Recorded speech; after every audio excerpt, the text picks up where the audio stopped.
لا تجد في كتاب الله 4 تشديدات متواليات إلا هذا. marka walaalkiis aad maqlaysaan wuxuu yiri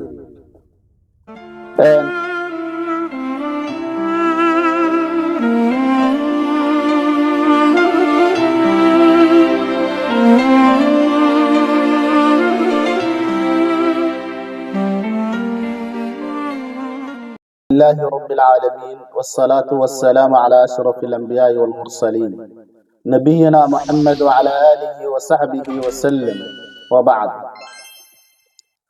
أن إله يا محدث كله الله نو أقول هذا سعدنا إن كسر دبابنا بيدك إلهي كميتا أن نقول استحين إنه ولا الكنجا وإله سبحانه وتعالى آياتي وكهر مرنا يو هذا الأفير صدي إن أي مناسبات كتهاي وحويان أنا قلت وأنا عدينينا قولوا حقا ولو كان مر بوير عليه أفضل الصلاة والسلام حقا كهطلا ولو حقا يقع دارته وكلبه وقرار هذا وحقرار أن تتك بني آدم كتعلين بحن نقضي mid la isku dilay la isku dhaawacay bahan noqday mid lagu kala go'ay bahan noqday mid aan weligii la isku soo booqanaynin bahan noqday mid aan weligii la isu daryeelaynin bahan noqday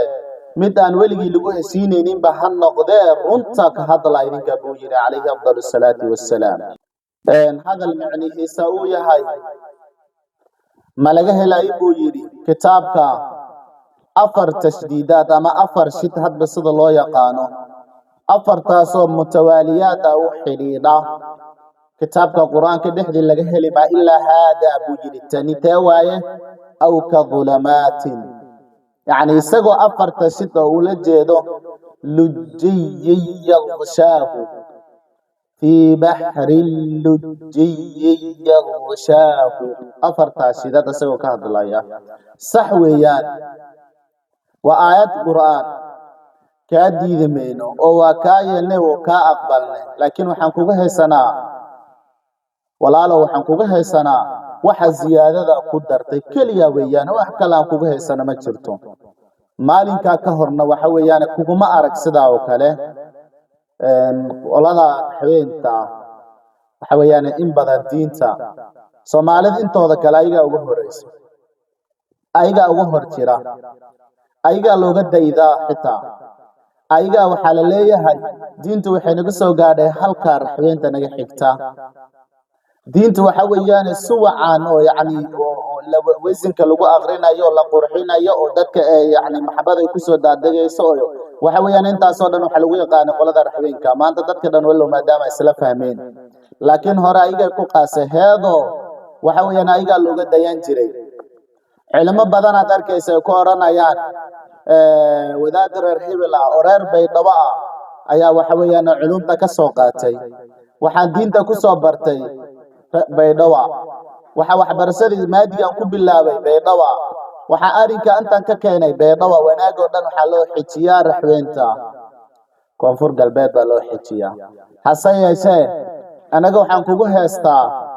oo aan kaaga soo dhawaaqaya aayada quraanka waxa ka sii hormarisay يعني ما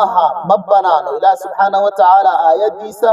سو إساقو يعني وحاويانا كتابك مسحبك يقول قرانتها إن لو قد واقوا إياها جاكسان معها يعني وحرايا ككنسان وحاس كنتو توسيسي هو يرى عربي توسان ويها جاكسان تا عربي جاكا وحقال دان ماركاني هذا وإن يرى عربي كو يرى قرحسان وها جاكسان لكن ما يسانهاينا آياتنا كو دبقبتي وحي هات آياتا يعني مركزي عادي هانا وشيكت يعني اللغة عربي كوشيكي kartaa lagama dhaxelayo kitaabka aayad ama yaani 4 sidad oo xiriida ila aayada waxa laga heli karaa hadii loo baahdo aw ka dhulumaatin dadilad hadal hagaagsan buu ahaan lahaa laakiin aayadii xitaa maya yaani ereyga luqadii ku hadlidii waxa ka dhigtay wasna nooga dhigtay waad noo qurxisay waad noo macaaneysay cod fiican hagaagsan baad ku aqrisay laakiin ninka jahliga beri wuxuu u qaadanaya inay aayadu halka ay ka bilaabmayso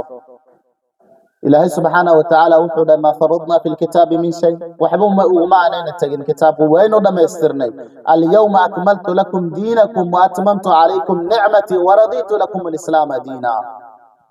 ورمان تاني دين كملوا يدين دم يستري دين تينان وح يعني ناقص مي مكاي معنا يوم وحلقوا كردنا ين مجرته وحي يودن وايدين كملوا وايدين دم يسترني كرالي نقطة دين تيجا إلهي آيادا ku hadlaya sida marka ilaahay uu dhawaaqaya adiguna maanta daa wax kale ku soo kordhiso faa'iido ma aha nin sharaf badan oo wadaata oo yaani ilaahay sawtu rahmo ku beeqay ku maneystay baa tahay ilaaha ku doortay ina codka macaan uu ku siiyo waxa weeyaan waana fiican tahay quraanka ina ugu luuqayso codka sida uu qurux badan oo macaan badan ilaahay ku siiyay ina wax ku soo zaa'idisid ma aysan ahayn ariga waxa uu maleynaa gaf oo kugu dhacay gafkana kulay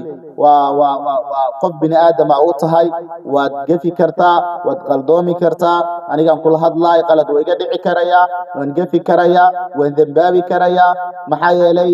ilaahay subhanahu wa ta'ala fi hadith al-qudsi wuxuu ku yiri innakum tuqtawuna bil-layli wan-nahar wa ana aghfiru ad-dhunuba jami'an fastaghfiruni aghfir lakum bini aadam waxaatiin bini aadam waliba cibaadi buu yiraahdo minkayo waxaatiin kuwa gafa habeeni maalin qalad ku dhaca isdila iscaaya isxaqira isdirdila isxanta isgooya aatihiin wa ana aghfiru ad-dhunuba jami'an dambiga dhamidka dhaafo waa aniga fastaghfiruni dambi dhaafi weydiista aghfir lakum aydan dhaafi buu oranaya ilaah subhanahu wa ta'ala hadith al-qudus sidaas buu ku dhahay walaal arinka qalad baynu u fahanay gaf baynu u fahanay waxa weeyaan waa wax hagaagsan baad sameynaysaa laakiin ina kala socdid qowlullah iyo qowlu rasuul ina kala socdid baa loo baahan yahay wax lagu kitaab lagu kala qoray waa illa kala saara